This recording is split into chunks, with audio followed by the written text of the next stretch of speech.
Hello YouTube.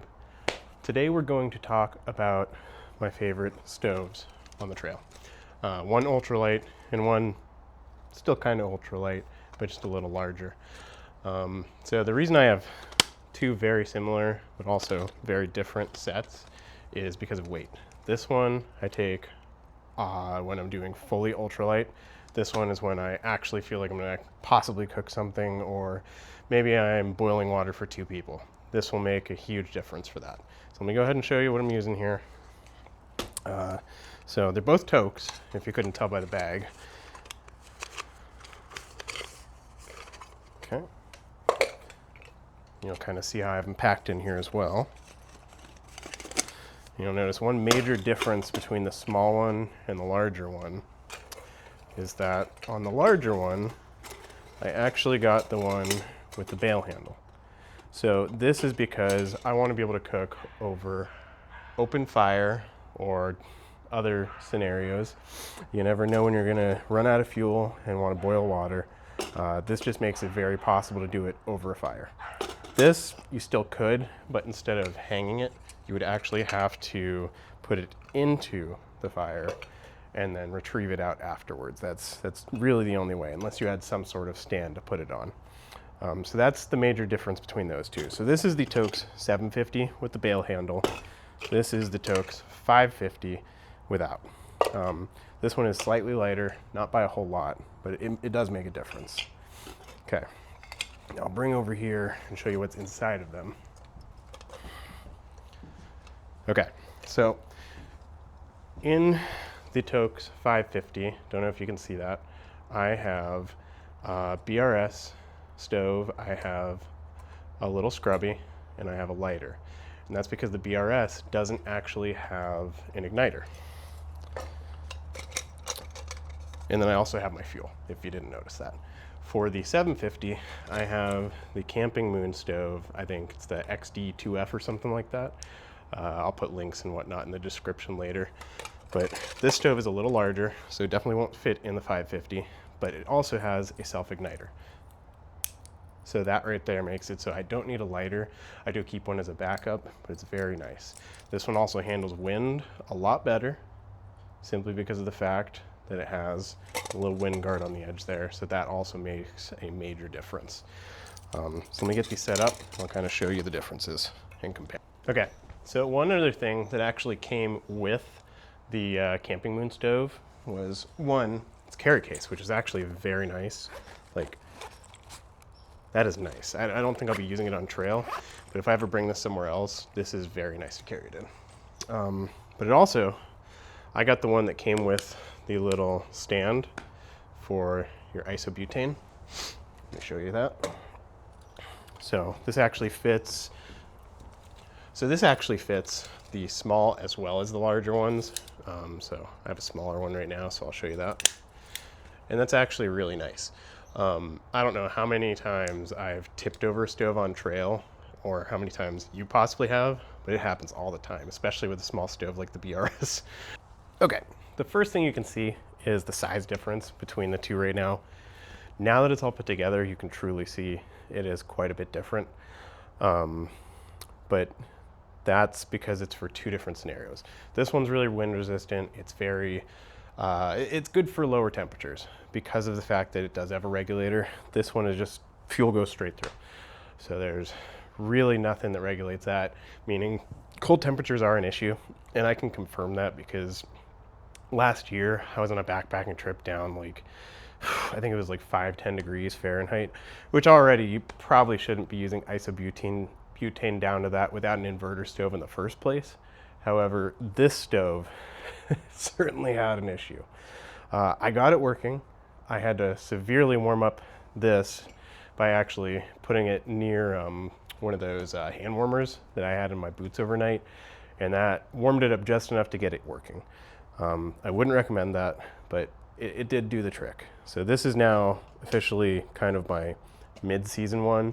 This one, maybe summer, when I'm really not worried about cooking crazy meals and I'm just boiling some water for some dehydrated ones, this one will win. Yeah, especially when I'm doing distance. This one for shorter, this one for longer, and this one I'll also pair with a skillet. So let's get a boil test done here. But before that, let me show you my utensils that I typically use. So when I'm doing dehydrated meals, I actually have this titanium spoon, if I can talk, and get it out. Go on. This one's actually from Lixada. There is a Tokes one. There's a ton of other brands that make these, but I bought the Lixada one just because it was the best deal at the time. And this thing's a godsend. When you're eating dehydrated meals in the woods, it's very common, if you're using a small spoon, to get your hands dirty or get your hand in the container in the first place. And when your hands are all dirty, you really don't want it in your food. So it's just, this is a winner for those types of meals. I do have another set of like true silverware I'm bringing on my next trip this weekend, and I'll be showing that in that video, so keep an eye out for it. It's going to be a vlog style video in the cold, so we'll see how that goes. But this is what I use for dehydrated meals, and oddly enough, yeah, never mind, it's not the same brand. I thought this was Lixada too for a second. But these are actually some chopsticks from Kuvik. They don't have this color anymore, but I looked and they still have these. I've had these for like 5-6 years now. I use these at home. These are incredible. I use them all the time when it comes to ramen or Chinese, or heck, a lot of the times I even eat salad with these, because I don't know about you, for some reason a fork just does not hang on to salad very well. These do it. So let me show you these up close real quick.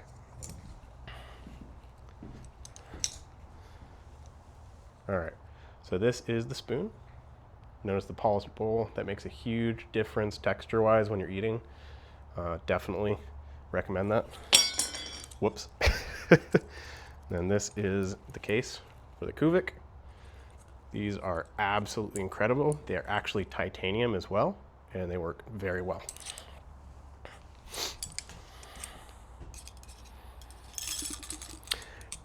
And if you're trying to stay ultralight, don't bring the case. Just put these in your bag.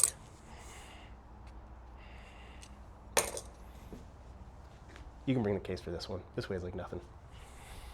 All right, let's get this boil test going. So I'm gonna put in 1 cup each. And it's hard to see in here right now because that light is coming right at me and it's kind of putting a shadow on these. So let's see how this goes. Oh, it's on the other side, that's why. There we go. So that is 8 ounces. Right about there. And I know I'm using different fuel, different cups, etc. However, what I've found is with isobutane, pretty much everyone is within seconds of each other. I haven't seen a big enough difference to care about which fuel I'm going to compare with. They're all pretty close. And then when it comes to these, the bottoms are identical. The widths, let me show you, identical pretty much. It's close enough that it's really not going to matter. Let me put that this way so I can actually grab that. Okay, get it down. It's in this one. Can't even see. That's light. Okay.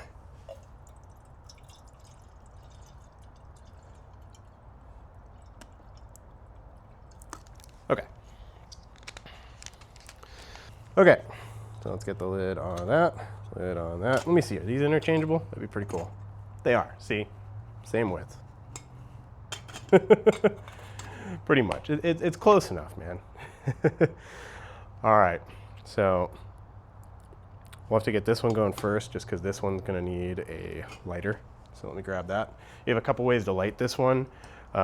Easiest way, definitely a lighter. Secondly, you could use some sort of ferro rod or other fire starter. Pretty much all you need is a spark to get it going. However, a lighter is just so much simpler. So that's that. So let's go ahead and get that roaring.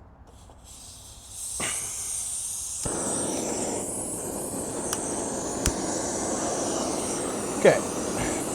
As you can see, this one lasts super far out from the pot. So that's the thing.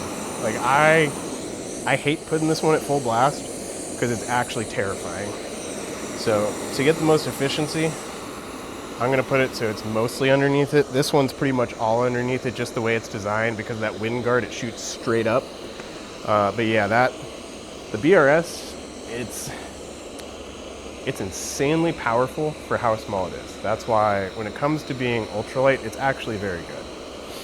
I forgot to do a stopwatch, so we're just gonna see which one's faster, and then I'm gonna measure how much longer this one takes. This one might be faster though. I mean, genuinely, this one's more even cooking. This one's just power. I see some steam coming out of this one. Oh, I think we got a winner coming. Yep, we got a boil. All right, so that one is done. That's actually kind of insane. There we go. The RS is still going. You know what? I think even with this as powerful as it is, if you see this, look how much of a difference that makes. Just the wind is what's killing the BRS right now. And this is part of the issue I have with it when I'm out, especially in the cold, because it's usually windier, I've noticed. Yeah, I'll give it some more power. But yeah, it's got a steam going, but it's not quite boiling. And I think it's genuinely because of the fact that the wind is making it so inefficient. It's still a great stove, but just know your limitations with it. Don't rely on it down in severely cold temperatures or extremely windy conditions unless you have a proper windscreen setup. A really good way to do a windscreen for this, I've found, is taking your pack and actually putting it over here. But be careful, don't put it close enough that it actually burns your pack, because if wind catches the other way and you burn your pack, you're not gonna have a good day.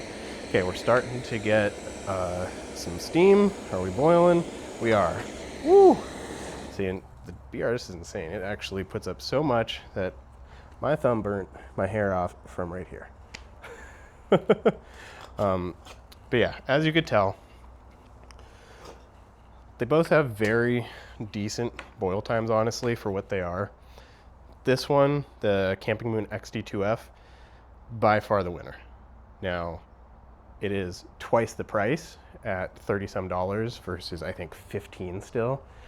And it's like twice the weight, if not more, and doesn't fold down nearly as small. So it does have its downsides, but if you're gonna be already bringing a slightly larger pot, you might as well bring this one, in my opinion. And then this one reserved for truly ultralight scenarios.